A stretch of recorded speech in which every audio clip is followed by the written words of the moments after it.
So, let's start at the very beginning. What is food? If you consult your dictionary, then you'll end up with a definition that sounds something like any nutritious substance that people eat or drink in order to maintain life and promote growth. Okay, great. This doesn't really tell me much unless I know what nutritious means. A food is nutritious if it provides those substances necessary for growth, health, and good condition. So immediately, this knocks a whole bunch of things we put in our body on a daily basis off the list. Obviously, alcohol and tobacco don't make the cut, but neither do sugar-sweetened beverages or sour gummy candies. In fact, many processed foods would be categorically taken off the food list.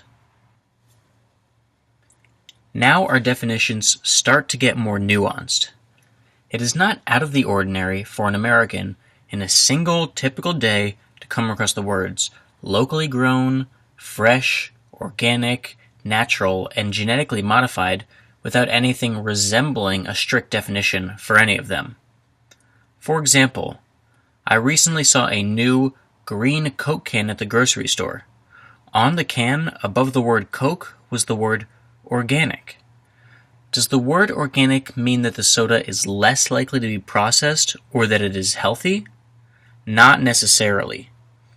It is important to identify the difference between marketing ploys and factual information, just as it is important to identify the difference between whole foods and processed foods.